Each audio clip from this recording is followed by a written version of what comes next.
Talent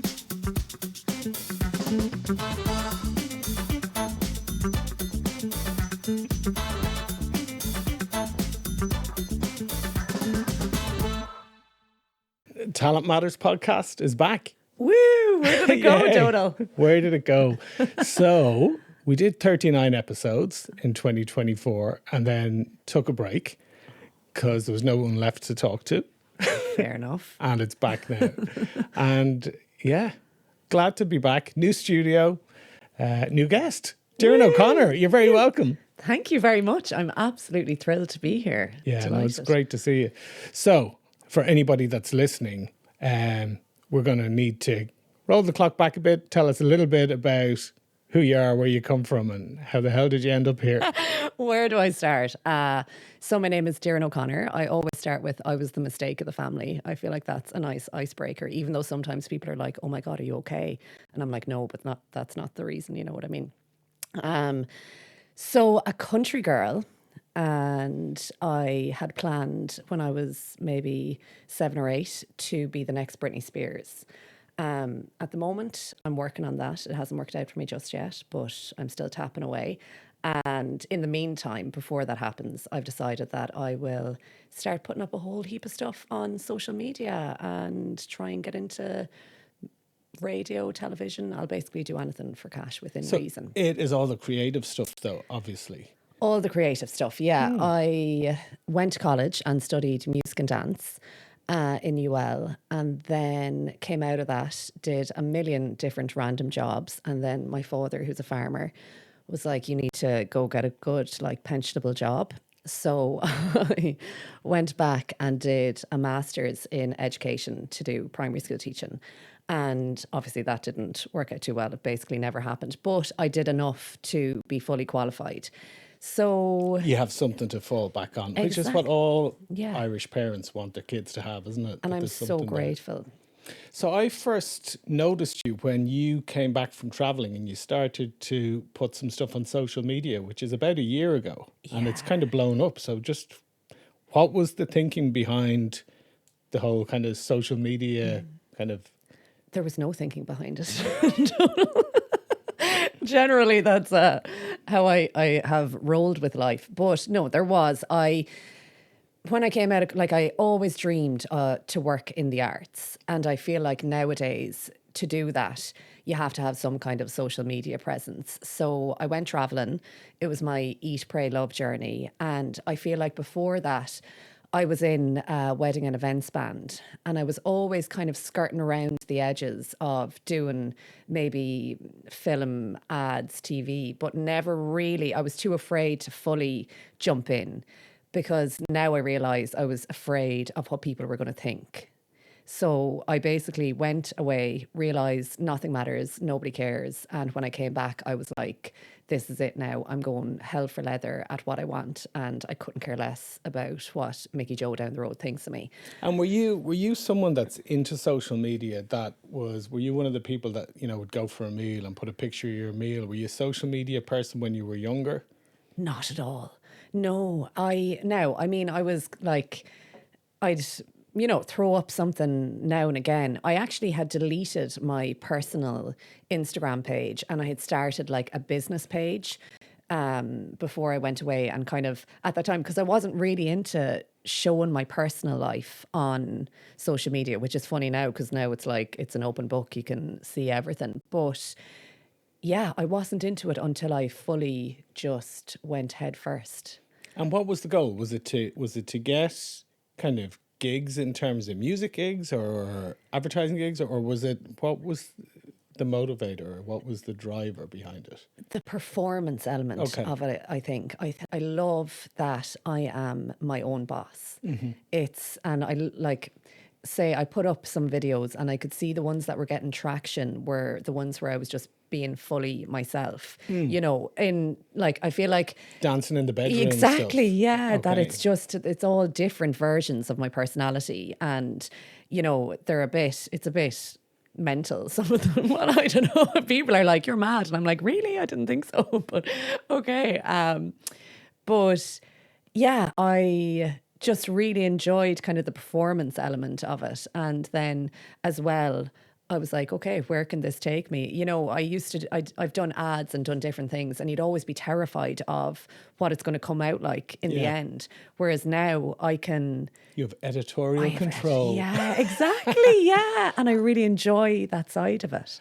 And when you look at it then as, okay, so you're now potentially your own editor and producer, and then you looked at the ones that got traction and started to either go viral or get lots of engagement, what did you learn? And then what did you do more of? Because I think there's probably people that are going to be listening to this that know for their work or for whatever they want to do that they need to grow their social media. So you've grown from what, 0 to 40,000 in a little over a year or something? Or is Yeah. that it? Or am I Yeah, wrong? no, yeah, that's it. Exactly.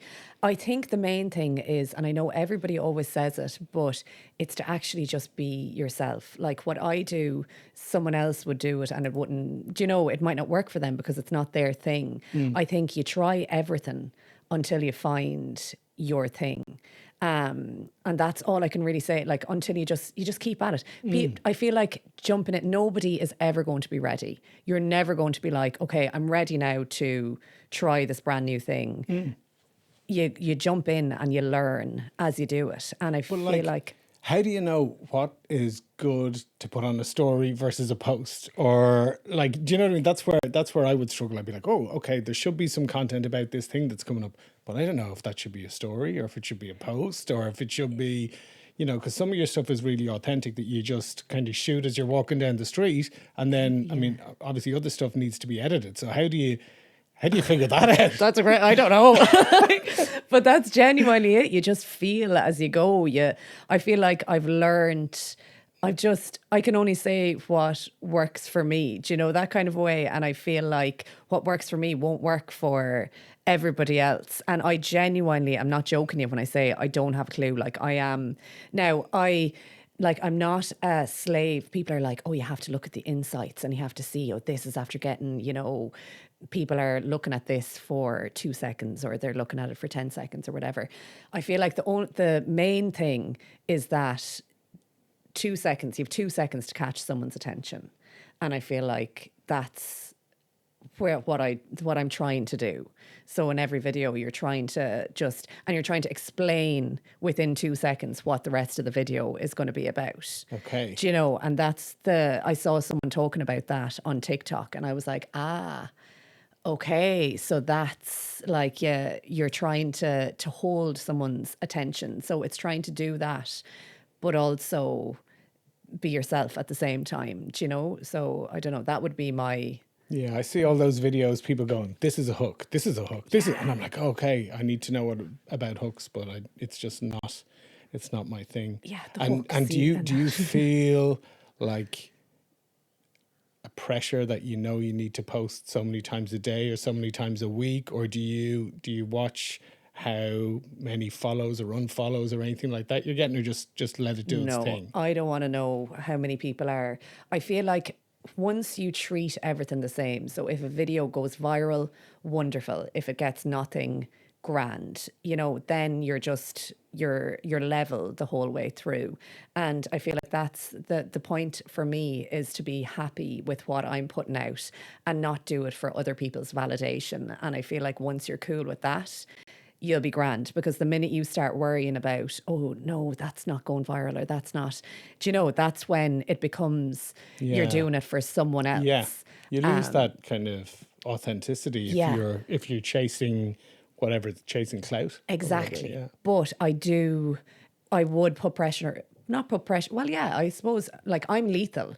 If you were to leave me, or I used to be lethal, because now I understand in the last year, consistency without expectation. So say before I started doing all this stuff, if I wasn't good at something straight away, I was like, okay, well, that's not for me. So I just leave it. Whereas now I understand that, you're not always going to be the best at something in the beginning, but practice makes perfect. And as long as you're consistent in whatever it is that you want to do, you can't fail if you're not focused on the end goal. So if you're just being consistent, knowing that this is something that I want to do, something is going to work out for you at the end. Something will come, as long as you're not like, I'm doing this because I need to get there, if that makes sense. Yeah. So. And tell me about the decision to bring the family and the farm as the context or the backdrop for. It's like the sitcom set almost, isn't it? Like, where did that come from? I don't know. Like there's never been like a decision, or, it's kind of like I've just rolled with things that have happened at home. And like, I mean, Daddy is just like, he's always. What does he make of He's it? such a character. He could not care less.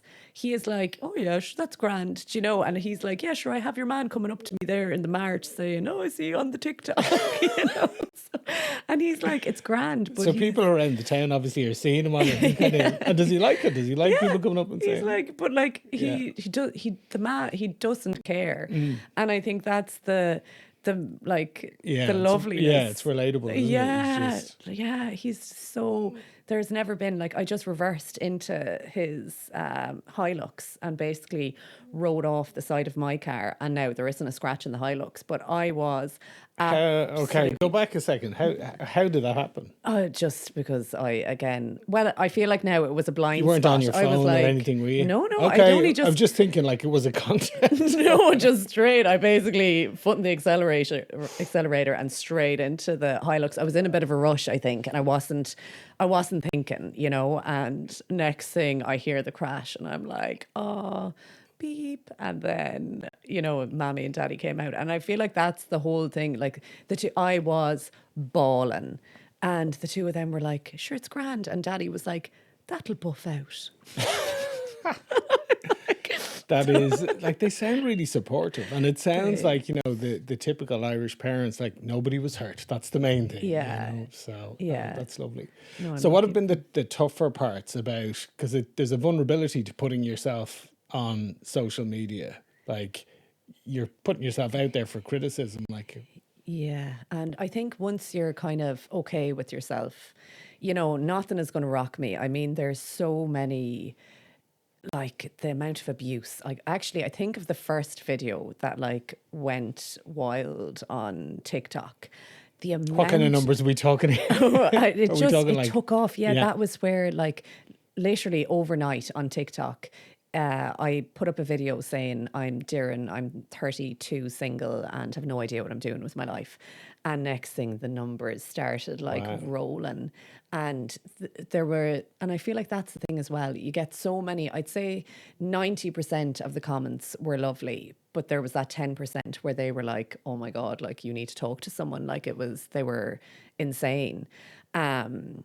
And I was like, this is like water. I don't know how, when because I wasn't into social media. I had but it just didn't bother me. And then I just had a bit of crack then with the kind of trolling comments, and I Yeah. do a little dance kind of back to them. And then that kind of people appreciated that. So I've started doing that more. And I think that's just defusing the situation with humor. But I think I'm so grand with myself, and I know that what I'm doing is just being true to myself, and I'm not hurting anybody. And like, as long as that's the case, I'm not too worried about what some person in their mother's basement is typing on Yeah. there.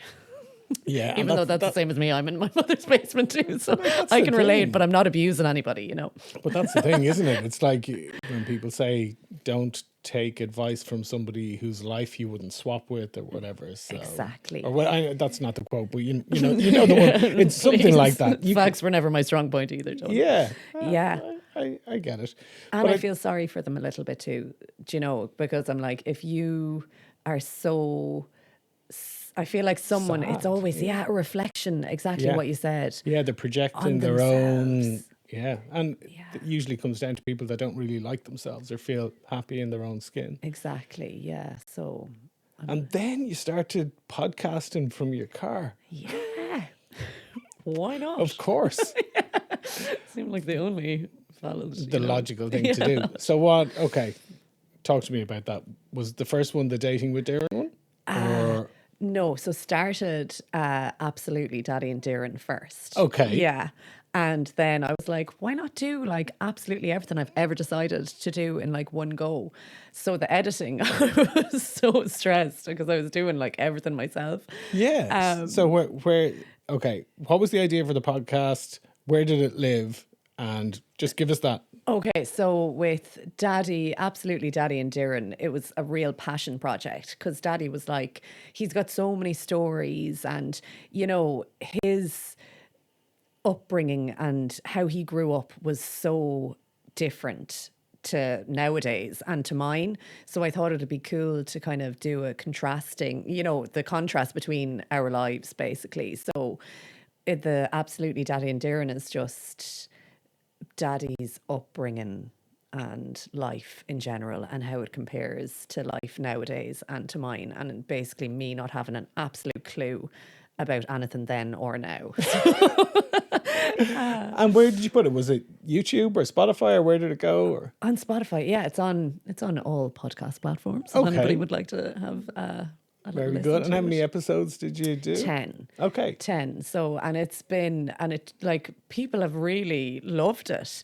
And the only reason that it's gone to just like 100%, I'm going to come back. Like we're going to do more seasons and all that crack. But I was just like, I can't actually deal. There's so much going on now at the moment that I was like, okay, I need to kind of, you know, take a break from different things. So there will be more of Absolutely Daddy and Doireann. And yeah, I just was like, But it's good to do a season of 10 episodes because, like I said at the beginning, I think the mistake I made with this is we went episode per week for the bones of a year. I can't remember how many there was. I'm sure I'm sure I'll know by the time this goes out, but there's probably 40 episodes. I'm looking at Shane, who probably hasn't got a clue either how many. But there was about 40 odd episodes, I think. And by the end of it, that was the learning for me, is that it should have been seasons of 10. 10 really good guests, 10 interesting chats, take a break for a little while and build it again. but you learn So, as you go, like exactly. everything, do you know? And I'm sure those 40 episodes are brilliant. But I feel like that was it. I'm like, I learned from the 10 episodes and now I want to see what we'll do for the next Yeah. the next 10. And then the dating one, dating with Doireann. The dating with Doireann, yeah, that. And this really ties into your purpose because, like you were saying, you came back and you were single and ready to mingle. Yeah, well, I wouldn't say it was my purpose now, Donal. It's not exactly, dating isn't my entire personality. I've got many of those, as you can see. But it's tough at the moment, isn't it? And like it's wild out there. It is wild. You got catfishes, Yeah. you got like all sorts of stuff going on. You got the dating apps where nobody is present in the moment and they're always looking for the next thing. So yeah, but like what was the premise for it? Exactly that. Like, I feel like everything is so flippant nowadays. It's online or it's on your phone. There's no like human interaction in the whole situation. So I basically was like, it would be cool if you could find a happy medium. So it's somewhere in between online and real life. You can still see the person, you can hear them. Well, you can hear them. I only put up little clips of video, but I feel like a so voice note. it's mostly audio, but you just do the kind of reels just to draw the audience in and to to kind of well, you see, I started with just video, so it was me in the car with a single guy, and it was just the video and the two of us in it. And did you shoot it on a couple of iPhones, or did you? Oh yeah, 100%. Like even the car thing was just by chance because I met, and like my friend was laughing at me. She was like, "You cannot." Like I was just going and meeting these random men in car parks, and the first one was a bit hairy because he didn't understand that like it wasn't a date. Oh yeah. So I was like, "Oh no!" And what if you just got the phone like stuck onto the windscreen or something? I actually video all my dates. It's kind of a thing. I know. No, I hadn't explained to him properly. So he thought that we were like going and getting coffee and stuff. And I was like, oh no. And then he actually said he didn't want to do. He didn't want to be on the internet. He didn't know. And I was like, why? Say, just sign the release. Sign the release. Exactly. Okay. So then for the actual first episode, I was very kind of clear with this is the format and, what's happening. So, yeah, And what we was did there it a in the car. duality there? Were you looking at the person as a potential date, or were you looking at them more as a guest? No, like I don't mix business and pleasure generally, Okay. but unless you're really good looking, I know I'm only joking. But there was no, I feel like I was lethal as well because I was actually nearly contacting people that I'd gone on dates with before, being like, any chance you'd be interested in doing a podcast? And they're like, no, What? or not doing a podcast, doing a video. And they're Yeah. like, wow. Okay. So I was like woman on a mission that I needed to get people to do it. And everybody that did it, they were so lovely. Like I've met such lovely people doing dating with Doireann. But then I was like, okay, I could actually extend this into a podcast. So it was initially the videos that, that's where Doireann Dating with Doireann podcast was birthed, I suppose, for want of a better term. And were there any successes from it? Did any of the people that went on it find true love? No, I haven't been updated on like marriage or kids yet. Okay. But Early days. Early days, yeah. All to come. We'll have like a little reunion, dating with Doireann first baby or something at some stage, I'm sure. But, no, I haven't. Well, I've heard that they've gone on dates and stuff, Yeah. but I don't know about, marriage or anything like that. But I'm sure it all worked out well for them. Now the lads, especially their DMs were like flooded. And I think the girls too, but I think they were particularly thrilled with themselves.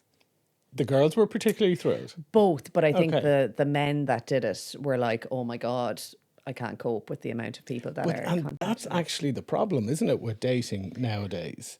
Because there's the instant access to all of these people without any engagement or without like people making decisions in like fractions of a second. Yeah, but I think with this, it's more you can actually see their personality. Do you know, when you're on a dating app, it's fairly shallow, not, is it shallow? Is that the word? That you're basing most things on looks, unless they have like a good kind of, they've answered the prompts well. But generally, they could have answered the prompts well and you're still looking at the picture. Whereas with this, you're seeing more of their personality. Like I know that if I was to hear someone's voice note, I could tell fairly quickly what they're like, and that's the idea of the podcast. Someone can write a good prompt because they've got an eternal amount of time to write it. Same with messages. Well, it's not eternal, but you know what I mean. They've got time to generate like a good message. They've got AI now as well. Yeah. Whereas with this, it's a conversation and you can tell the person's personality. So the people that are sliding into their DMs, it's very much, I know this person, or, they've got an idea of that person's personality. And that's the kind of idea that it's not all about, the surface. the surface level. Yes. That's it. Yeah. And tell me a bit about the opportunities that's like from building this kind of social media presence. Like you seem to be everywhere at the moment, so opportunities have come from it. So what's the good stuff that you've got from it? Well, being here with you, Donal. Welcome to Talent Matters. Obviously, like number one. I know, but 100%. But this actually is it. I mean, we met through one of the opportunities, and that was the 4 questions with News Talk. And this time last year, I wouldn't have dreamed that I'd be on News Talk or that I would have a show on, Midlands 103 at home, or that I'd be a producer on a podcast, on Jennifer Zamparelli's podcast, Which and is like huge. a contributor. So Exactly. I cannot stress enough to anybody, just start, just put up a video if you're thinking of doing it, and do not care what anybody else thinks. And that is the main one, because it is the most freeing feeling in the world when you do. Well, that's what I love about it. I think when I saw one of the early videos that you put up, And I remember even at that stage, I think it must have been the one where you were saying, I don't know what I'm doing with my life, or I don't know what I'm going to do with my life. And I thought, actually, she comes across really well. She'd be great on TV. She'd be great on radio. But then obviously you don't spend too much time thinking about that. And then to hear that you got the radio gigs from that, it's like, okay, well, I love that idea of making your own work, because there is an element to whatever you do in life that has to be, you can sit. And I think one of the challenges that people have when they work for companies is that you can sit and be comfortable. There's a paycheck coming in every month, and you've got your rent, or you've got your mortgage, or whatever you need to do to live. But actually sometimes the growth happens when you make your own work, or you kind of shape your own, kind of master of your own destiny stuff. So I think that's what's really nice about it. 100%. Like, I have been so uncomfortable for the last year. Like, genuinely, I've been doing so many things that are like, if I was to actually think about this, I would be terrified. But I feel like everything good comes from being uncomfortable or being afraid or feeling the fear and doing it anyway. Like, you Definitely. really do have to just not Yeah, care you got to and throw jump in, yourself in there. Like I sink or swim. remember, like obviously my main gig is that I'm in recruitment and I run a recruitment business, but I've done contributing on the radio on different shows for the last 10 years. It's 10 years this year. And I remember feeling a real moment of growth. I was in the studio doing a weekly segment on The Last Word with Matt Cooper. And as you know, you have, your few questions that you're going to talk about, or a few newspaper articles that have been trending in the world that week. So we're watching the clock kicking down. It's like whatever, 35 seconds to go live. And one of the producers just comes in with a red pen and just a red marker and just struck through my page and handed me a thing and said, "Oh, someone's just thrown a milkshake over Leo Varadkar. That's what you're talking about." And then you look up at the clock and you're like, 11 seconds, 10 seconds. And I nearly shat myself. But I remember thinking at that stage, actually, there's growth, just as you're thinking, oh my God, In this. what am I gonna say? Yeah. There's some of the moments that you think, actually, this is Just roll good with to it. keep the brain ticking over. And Yeah, and I feel like that's when you can be at your best, is when you just don't think like too much about anything and just go with it and hope for the best, because at the end of the day nothing matters, nobody cares. That's my I like it. What would you say if you could go back to your younger self? Because if you go back to the teenage years where people are trying to figure out what they're going to do, and obviously you wanted to have singing and the arts as your main thing. If you could go back and have a quiet word with yourself, what do you think you'd say to younger Doireann? I would say, again, nothing matters, nobody cares, but don't care what anybody else says or thinks. Like, obviously, your mom and dad, listen to them within reason, but also if there's something that you want to do, or if you're passionate about something, give it your 120% and go for it.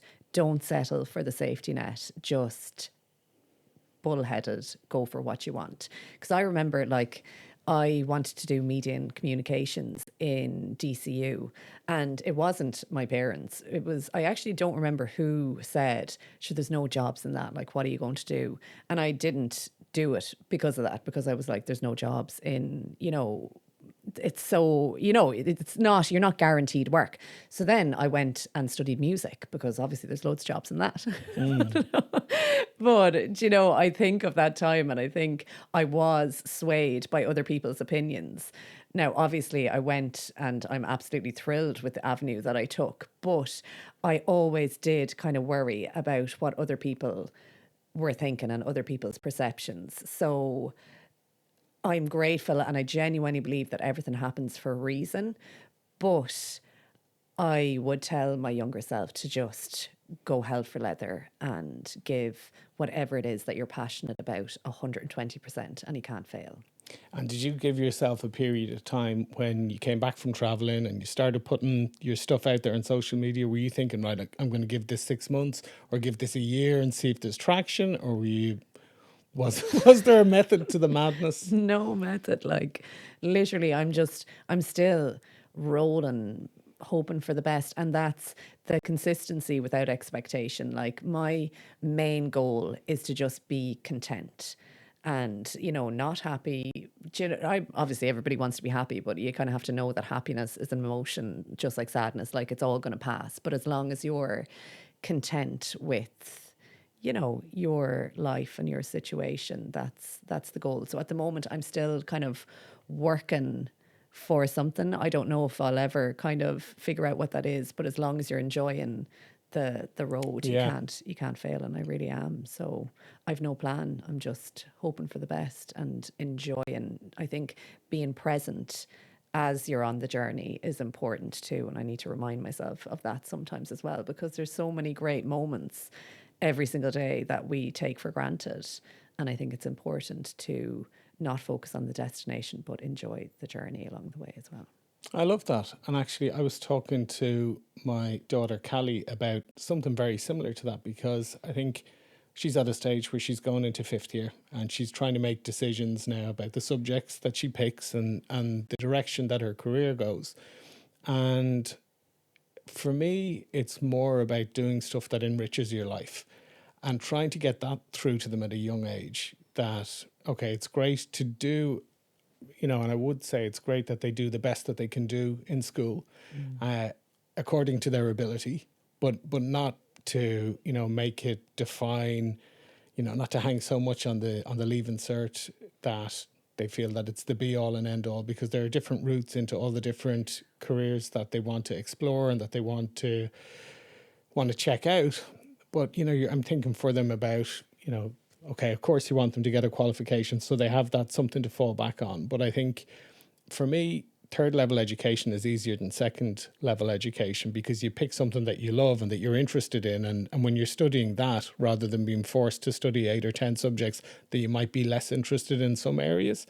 So it's like, okay, you want them to have an element of travel. You want them to have life experiences. You want them to get a qualification in an area that they feel interested in and passionate about, so that they can pay their rent, or they can, start to save for a house, which ain't easy for this generation. Let's be honest.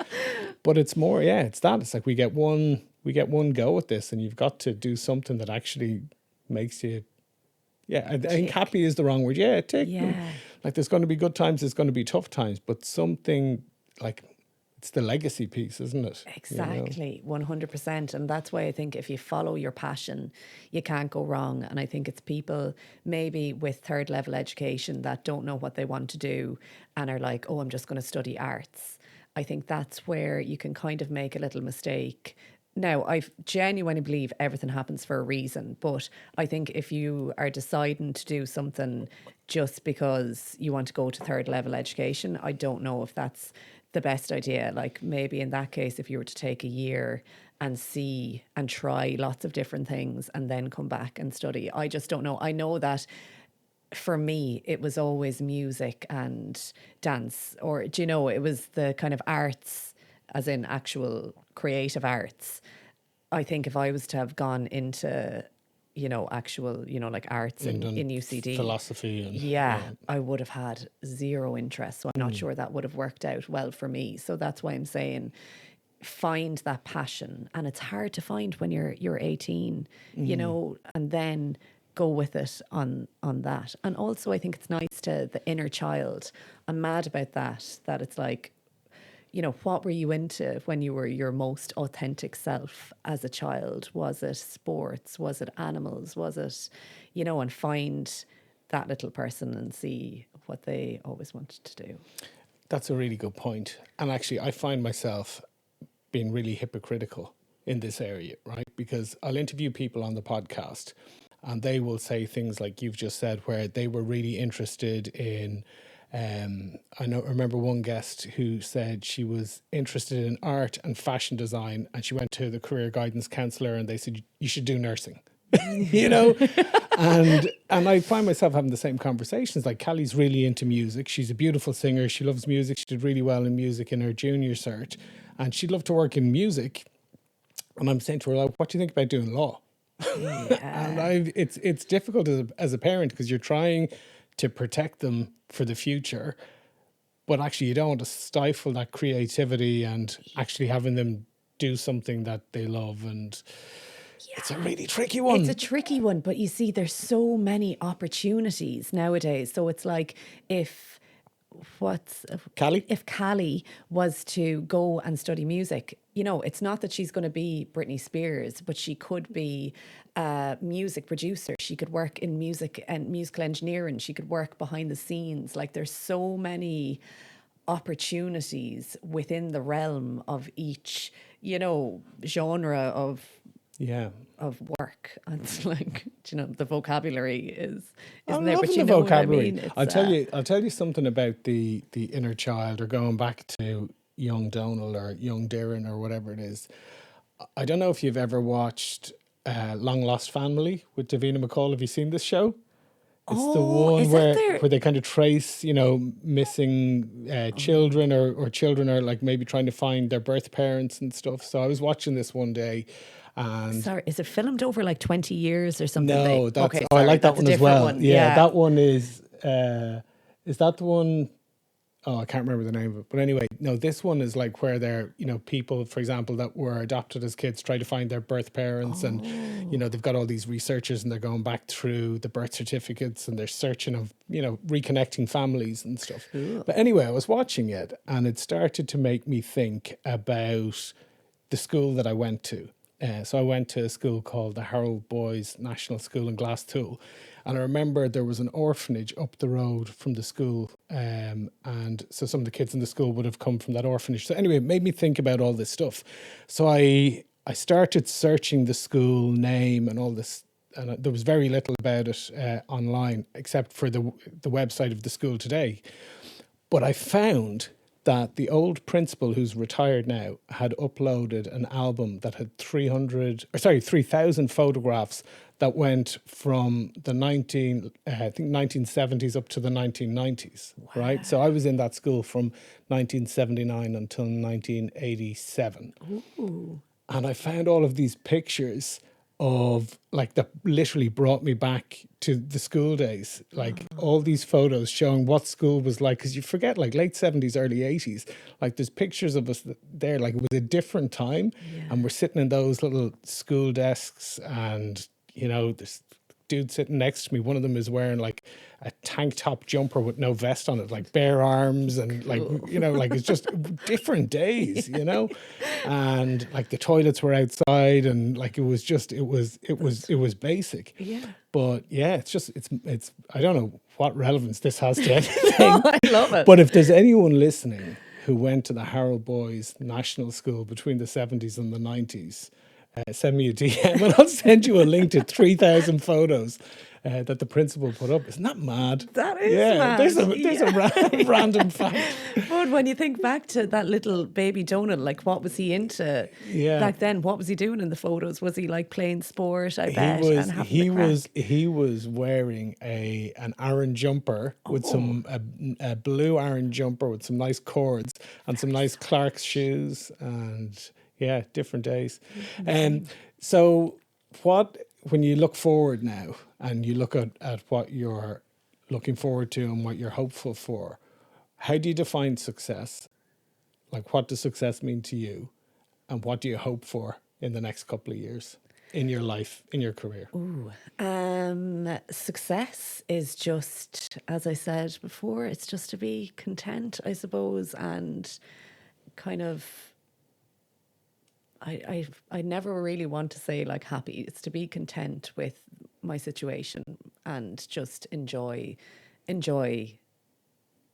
the journey. I don't know I don't have like an end goal, so I don't know, but it's to continue enjoying the journey, I suppose. And I'd love to get on to Dancing with the Stars.